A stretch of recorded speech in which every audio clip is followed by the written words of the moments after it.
Question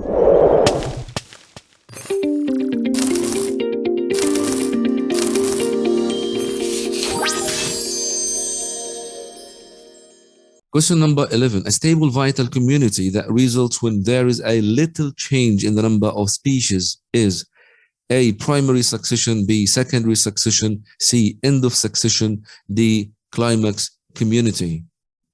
This is the literal, definition of the climax community or the climatic climax community. Exactly. It is not a new question. Yeah. The climax community or climatic climax community, it is a community of a very little change of number of species, of plants, animals, and even fungi that live there.